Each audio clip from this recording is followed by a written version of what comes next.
يذهب عنكم الرجس أهل البيت ويطهركم تطهيرا.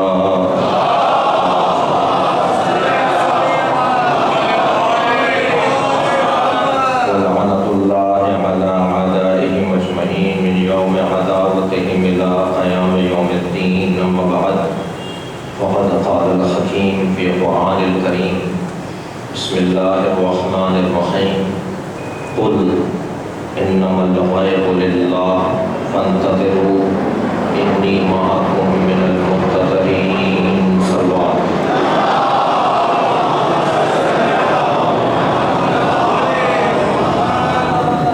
سورہ مبارکہ یونس کی آیت نمبر 20. عنوان آپ کی پیش نظر ہے. اس سے پہلے کہ اپنے سبق کو باقاعدہ شروع کروں، التماس ہے ایک سورہ فاتحہ اور 3 مرتبہ سورہ اخلاص کی. جناب ابرار عابد صاحب جو اس عشرے سے ایک خاص تعلق رکھتے تھے اور ایک عظیم سانحہ اور ایک عظیم خلا واقع ہوا ہے. جناب شاہد نقوی عبد اللہ مقامہ کی رحلت کی صورت میں ان دونوں کے اور خاص طور پر جناب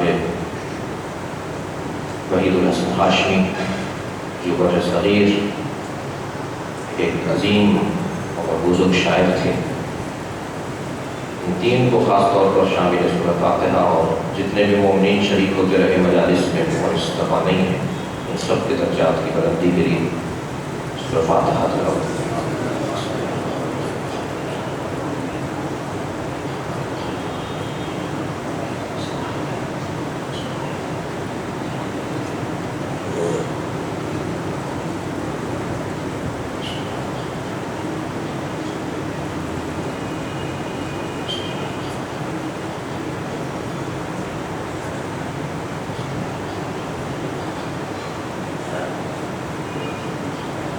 عقد نشین سامعین کرام سے گزارش ہے کہ تھوڑا سا آگے آ جائیں. ایک سلوات بھیجتے ہوئے تھوڑا سا آگے آ جائیں، پیچھے بیٹھے.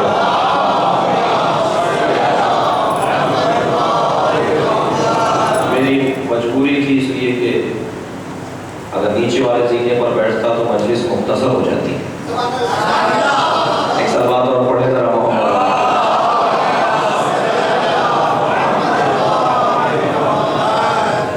جناب مولانا باقر صاحب ہمارے بزرگ ہیں، پوری ملت کے، پوری قوم کے، ان سے اجازت کے ساتھ. اور یہ مجلس جس میں شاید 5واں برس ہے مجھے حاضری دیتے ہوئے، چھٹا برس ہے مجھے حاضری دیتے ہوئے، سال بھر یہ مجلس پھر نہیں ہوتی. اس لیے کہ پھر سال بھر نہ اتنے شعراء کرام زیارت کرنے کو ملتے ہیں اور نہ ہی نقطہ سنج اور دقیق اور مطالب میں توجہ کرنے والے پھر کبھی نصیب ہوتے ہیں. پروردگار عالم اس عشرے کو تا قیام حضرت قائم باقی رکھے اور ان مجمع یا کوفہ جائے حضرت کی بیعت کرنے، یا مکہ جائے حضرت کی بیعت کرنے.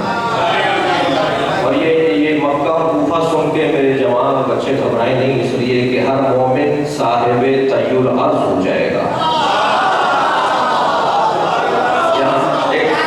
یہاں ارادہ کرے گا اور ایک قدم اٹھائے گا تو دوسرا قدم مکے میں ہوگا یا نجف میں ہوگا. کوئی میرا کمسن ساتھی یہ سوچ رہا ہو جناب انداز صاحب آگے آ جائیں گے تو اچھا لگے گا، ایک سلوات پڑھ لیں ذرا.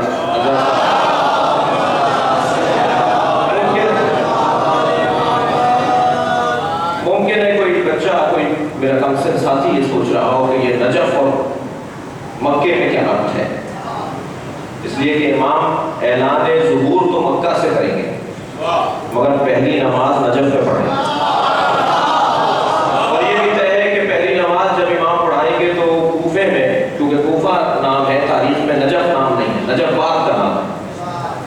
کوفے میں حضرت نماز پڑھائیں گے یعنی نجف میں نماز پڑھائیں گے تو بصرے تک صفیں لگی ہوں گی، کوفہ سے بصرہ تک صفیں ہوں گی، اتصال ہوگا، اور یہ وہ لوگ ہیں جو پہلی آواز پر چلنے والے ہوں گے۔ بہت سے لوگ ہیں جو کرامتیں دیکھ کر آئیں گے، اور بہت سارے لوگ ہیں کہ جو خود آواز کو کرامت سمجھیں گے اور مان لیں گے، اور حضرت کی بیعت کے لیے روانہ ہوں گے نجف اشرف۔ اور یہ بھی طے ہے کہ جب نماز امام پڑھائیں گے تو ہمارے ہاں اسے مکبر کہتے ہیں نا، جو پیچھے کھڑا ہوتا ہے، میری اصطلاح میں اب آپ یوں محسوس کیجئے گا کہ جب امام نماز پڑھائیں گے تو ان کے مکبر ہوں گے حضرت عیسیٰ، پیچھے کھڑا ہونے والا جو حضرت عیسیٰ کی صورت میں۔ بہرحال یہ بہت ہی پرنور اور بابرکت اور باوقار، اور اس کے بارے میں جتنا ایک پوری مجلس پڑھنے کی ضرورت ہے اس اشرے کا، اس اشرے کا جو حسن ہے، اس اشرے کا جو حسن ہے اس پر پوری مسلسل اور مستقل گفتگو کی ضرورت ہے، اور یہ موضوع بہرحال میرا نہیں ہے لہٰذا میں یہاں سے گریز کر رہا ہوں۔ قرآن مجید سورہ مبارکہ یونس کی آیت نمبر 20، قل اے میرے حبیب کہہ دیجئے انما الغیب للہ، غیب اللہ کے لیے ہے۔ پہلا سوال تو یہ ہے کہ کیوں حبیب سے کہلوایا، خود کیوں نہیں کہہ دیا؟ ساری آیتیں تو قل سے شروع نہیں ہوتی، سارے پیغامات تو قل کے نہیں ہیں۔ قل هو اللہ احد، تم کہہ دو وہ اللہ احد ہے، تم نے خود کیوں نہیں کہا کہ میں احد ہوں؟ قل انما انا بشر مثلکم، تم کہہ دو میں تمہاری طرح بشر ہوں۔ اے رسول تم کہہ دو میں تمہاری طرح بشر ہوں، اللہ خود کیوں نہیں کہتا کہ میرا رسول تمہاری طرح بشر ہے؟ جہاں بھی کسی طرح کی غلط فہمی کا امکان تھا، پروردگار عالم نے خود نہیں کہا، نبی سے کہلوا دیا۔ ایک سلوات بھیجے محمد و آل محمد۔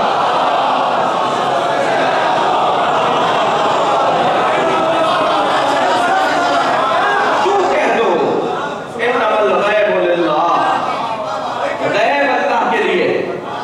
اب یہاں ذرا محسوس کریں گے میرے محترم سننے والے کہ یہاں غیب اللہ کے لیے ہے، اس کا مطلب یہ ہوا کہ عالم غیب اللہ کے علاوہ کوئی اور نہیں ہے؟ یہی تو الجھن ہے، یہی تو الجھن ہے۔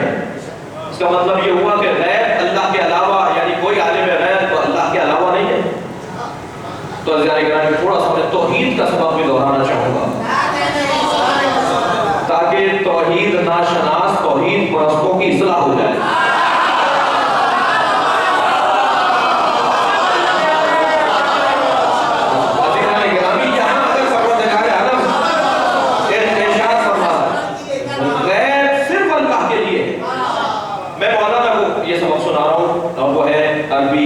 گرامر کا سبق اور ایک جملہ نحو کا، علم نحو کا ایک مسئلہ ہے کہ اگر جار و مجرور مقدم ہو تو انحصار کا فائدہ لیتا ہے، اور اگر جار و مجرور مؤخر ہو تو انحصار کا فائدہ نہیں دیتا۔ دیکھیے اسم پر جر لگتا ہے، فی، با، من، الا، حتی، یہ حروف جارہ۔ بات کروں پوری کروں یہ ایک ہلکی سی بات ہے، تھوڑی دیر کے لیے آپ کو فہمت دے رہا ہوں۔ یہ جو حروف جارہ ہے مدرسے میں ہمیں پڑھایا جاتا ہے، حروف جارہ اسم پر آتے ہیں، فعل پر نہیں آتے، اور اسم کو وہ اثر کرتے ہیں اور اس کو کسرہ دیتے ہیں، زیر دیتے ہیں، آخری حرف جو ہے اس کا مکسور ہو جائے گا، مجرور ہو جائے گا۔ اور اگر یہ حرف، یہ جار و مجرور یعنی جہاں حرف جر آیا ہے اور جس پر حرف جر آیا ہے، یہ جار و مجرور، فاعل و مفعول، یہ جار و مجرور اگر مقدم ہو، پہلے آ جائے تو انحصار کا فائدہ دیتا ہے، بس یہی ہے اور کچھ نہیں۔ اور اگر یہ مؤخر ہو جائے تو انحصار کا فائدہ نہیں ہوتا۔ یہاں پروردگار عالم نے یہ نہیں کہا انما للہ الغیب، اگر اللہ نے کہا ہوتا کہ اللہ ہی کے لیے غیب ہے تو یہ منحصر ہوتا۔ یہاں پروردگار عالم نے کہا کہ انما الغیب للہ، یا جار و مجرور للہ، للہ نام پر اللہ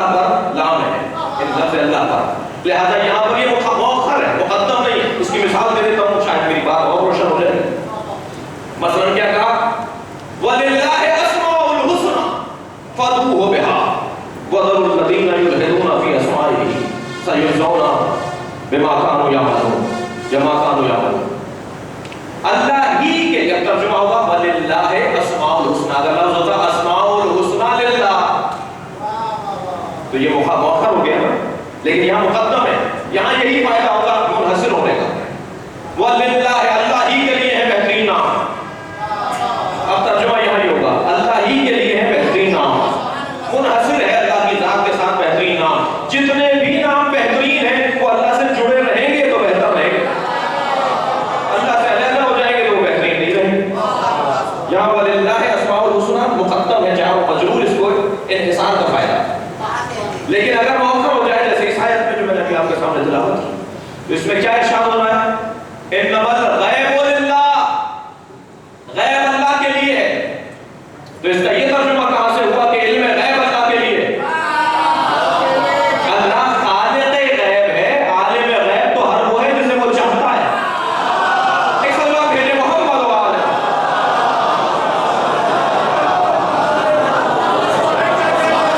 جو بھی مرتضی ہے، جو بھی مرتضی ہے، جسے بھی وہ چن لیتا ہے، اسے وہ غیب سے آشنا کر دیتا ہے۔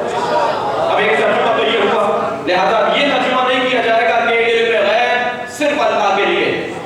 اگر یہ ترجمہ کر رہے ہیں تو بھائی القدرت للہ، العلم للہ، الحیات للہ، یہاں بھی یہی ترجمہ کیجئے کہ علم صرف اللہ کے لیے ہے، حیات صرف اللہ کے لیے ہے، قدرت صرف اللہ کے لیے ہے۔ نہیں، ایسا نہیں ہے۔ پروردگار عالم جسے چاہتا ہے علم دے دیتا ہے، جسے چاہتا ہے قدرت دے دیتا ہے، جسے چاہتا ہے حیات عطا کر دیتا ہے۔ یعنی اب یہاں پروردگار عالم ایسا نہیں ہے کہ یہ شے وہ چیز ہو، یہ چیز وہ ہو کہ جو اللہ کے علاوہ کسی کو نہ مل سکتی ہو۔ ہاں، یہ بھی ذہن میں ہے کہ اصالتاً اور حقیقتاً اور استقلالاً اللہ عالم بھی ہے، اللہ قادر بھی ہے، اللہ حی بھی ہے، اور اللہ غیب رکھنے والا بھی ہے۔ لیکن وہ جسے چاہے غیب عطا کر دے، وہ جسے چاہے حیات عطا کر دے، وہ جسے چاہے علم عطا کر دے، وہ جسے چاہے قدرت عطا کر دے۔ ایسا نہیں ہے کہ یہ چیز دینے والی نہ ہو۔ میرا مدعا یہ ہے پروردگار عالم دے سکتا ہے جسے چاہیے، وہ بہت ساری آیات ہیں۔ انما الغیب للہ۔ اچھا، یہاں علم غیب کہاں کہا ہے اللہ نے جو آپ کی ترجمہ کر رہے ہیں، جو ترجمہ کر رہے ہیں ان سے کہہ رہے ہیں یہ اللہ نے کب کہا ہے آیت کے اندر کہ انما العلم علم الغیب للہ؟ یہ کب کہا ہے اللہ نے؟ اللہ تو کہا ہے غیب اللہ کے لیے، تو بس ماننا پڑے گا اللہ کے علاوہ جتنے بھی ہیں وہ سب ظہور ہے، غیب نہیں ہے۔ اللہ ہے جو غیب ہے، بس ترجمہ اس کا یہ ہوا کہ اللہ کے علاوہ جو کچھ ہے وہ ظاہر ہے، اللہ ہے جو غائب ہے۔ انما الغیب للہ، غیبت صرف اللہ کے لیے، دیکھنے میں نہیں آئے گا۔ لن ترانی یا موسیٰ، موسیٰ تمہارے یا ہماری تو مجال ہی نہیں رکھتے تھے کہ ہمارے جلوے کو دیکھتے، ہم تو تم سے کہہ رہے ہیں کہ تم بھی ہمیں نہیں دیکھ سکتے، ان کی تو کوئی مجال ہی نہیں ہے، تم نہیں دیکھ سکتے۔ لن ترانی یا موسیٰ، اے موسیٰ تم ہمیں نہیں دیکھ سکتے۔ غیب صرف اللہ ہے، اس کے علاوہ جو کچھ ہے وہ ظاہر ہے۔ وہ اور بات ہے کسی پہ آج ظاہر ہے، کسی پہ کل ظاہر ہوگا، بس یہی کیفیت ہے، توجہ چاہوں گا، یہی کیفیت ہے، کسی پہ آج ظاہر ہے، کسی پہ کل ظاہر ہوگا، اسی کیفیت کو انتظار کہا جاتا ہے۔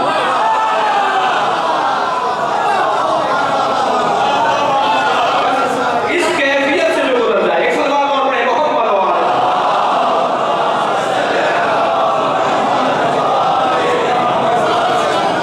میں نے اپنی یہاں تمیز مکمل کی، لیکن مجھے قمر بھائی بتائیں گے کہ میرا ٹائم 9 بجے سے شروع ہوا یا 9:30 بجے سے؟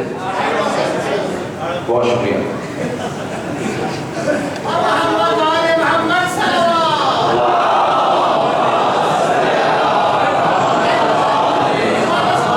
اب یہ کیفیت کسی پر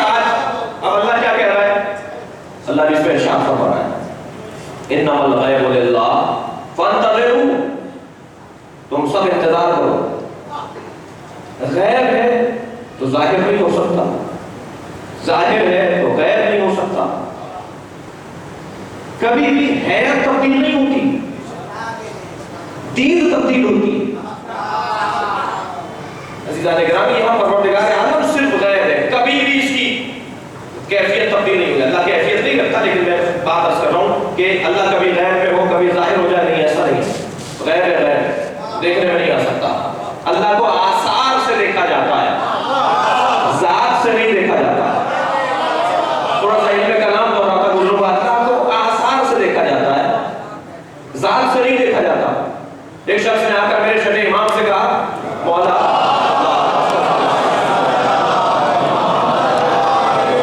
اللہ سمجھائیے. حضرت فرمائے بتاؤ کرتے کیا ہو؟ عجیب انداز ہے معصومین کی ہدایت عطا کرنے کا. وہ سوال کر رہا ہے مجھے اللہ سمجھائیے. امام فرمانے تم کرتے کیا ہو؟ یہ سوال بتا رہا ہے کہ امام ذہنیت کے مطابق بات کرتے ہیں. بس فساد وہی ہوگا، فساد وہی ہوگا جہاں ذہنیت کے مطابق بات نہ ہو.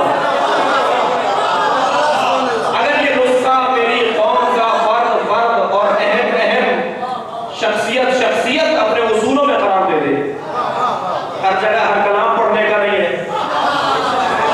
یہ جملہ تھوڑا سا مجھے لگے گا کہ بھاری نہ ہو جائے. ہر جگہ ہر کلام پڑھنے کا نہیں ہے، ہر جگہ ہر تقریر کرنے کی نہیں ہے. سمجھے نا عزیزان گرامی؟ کیا اگر عقل کے مطابق، ماحول کے مطابق بات کی جائے، لوگوں کی پسند کی بات نہیں ہے، لوگوں کی ضرورت کی بات. بہت سارے لوگ مذمت کرتے ہیں علماء کرام اور ذاکرین کی، آپ لوگوں کی پسند پہ مجلس پڑھتے ہیں. اللہ کی پسند پہ پڑھنی چاہیے، اہل بیت کی پسند پہ پڑھنی چاہیے، لوگوں کی پسند پہ نہیں پڑھنی چاہیے. تو یہ لوگوں کی پسند کا مسئلہ نہیں ہے، لوگوں کی ضرورت کا مسئلہ. لوگوں کی پسند کے مطابق تو شاید قابل مذمت ہوگی، لیکن اگر لوگوں کی ضرورت کے مطابق بات کی جائے تو وہی قابل تعریف ہو جائے گی. تو میں عرض کر رہا تھا آپ کی خدمت میں کہ یہاں اللہ آثار سے، مولا اللہ سمجھائیے. حضرت فرمایا کیا کرتے ہو؟ کہنے لگا میں مسافر رہتا ہوں، میں تاجر ہوں، میرا کام سفر ہے. حضرت فرمایا روسط تدل علی البعیر، البعیر تدل علی البعیر. لیف دلالت کرتی ہے کہ یہاں سے جی گدھا گزرا ہے. تم اسے دیکھ کر آثار القدم تدل علی المسیر، پیروں کے نشان بتاتے ہیں کہ یہاں سے کوئی صاحب قدم گزرا ہے، جبکہ تم نے صاحب قدم کو دیکھا نہیں ہوتا، نہ تم نے اس جانور کو دیکھا ہوتا ہے جس کے آثار گرے ہوئے ہیں، اور تمہیں یقین ہو جاتا ہے کہ یہاں سے فلاں جانور گیا ہے. جانور بھی نہیں بدلتے، وہی جانور جس کے اثر ہے. آدمی کا پیر ہے، عورت کا پیر ہے، مرد کا پیر ہے، بھاری چل رہا تھا، ہلکا چل رہا تھا، وزن لے کے چل رہا تھا. قدم شناس لوگ تو جانتے ہیں نا قدموں کو دیکھ کر. لہذا مولا فرمایا تم قدموں کو دیکھ کر پہچان لیتے ہو کہ یہاں سے صاحب قدم گزرا ہے. تم نے کبھی یہ کوشش نہیں کی ہوتی کہ جب مانو کہ جب دیکھ لو. یہ خود دلیل ہے کہ تمہاری طبیعت میں اللہ پوشیدہ ہے، اور اللہ بھی وہ جو دیکھنے میں نہ آتا. واحد ذات ہے اللہ کی کہ جو غیر ہے. فانتظروا، انتظار کرو، انی معکم من المنتظرین، میں بھی تمہاری طرح، میں بھی تمہارے ساتھ انتظار کر رہا ہوں، میں بھی تمہارے ساتھ انتظار کر رہا ہوں. میں تمہارے اوپر جب ظہور ہو جائے گا تو تمہارے ظہور کا انتظار کر رہا ہوں. در حقیقت امام کے ظہور پر ہمارا ظہور ہوگا. بہت سارے لوگ ہیں جو امام کے ظہور پر بھی ان کا ظہور نہیں ہوگا. ہمارا ظہور کیا ہے؟ ہمیں اللہ نے انسان بنایا ہے، جب انسانیت ظاہر ہونے لگے گی اسی کو ظہور کہا جاتا ہے. ہمارا ظہور ہوگا جب امام کا ظہور ہو جائے گا. اللہ انتظار کر رہا ہے ہمارے ساتھ. انی معکم من المنتظرین. گویا یہاں ارشاد ہو رہا ہے کہ وہ جو پردہ غیبت میں ہے وہ غیب نہیں ہے، وہ بہت سو پر ظاہر ہے.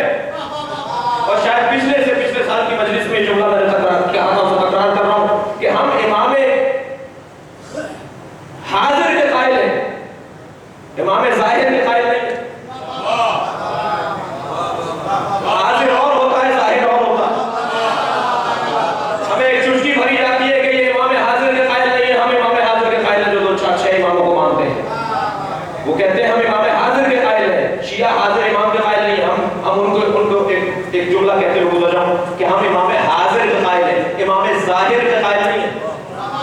حاضر اور ہوتا ہے، ظاہر اور ہوتا ہے، ہمارا امام حاضر ہے، ظاہر نہیں ہے۔ کتنے ہی مومنین مجلس اعظم میں تشریف فرمائے حاضر ہیں مگر مجھ پہ ظاہر نہیں ہے۔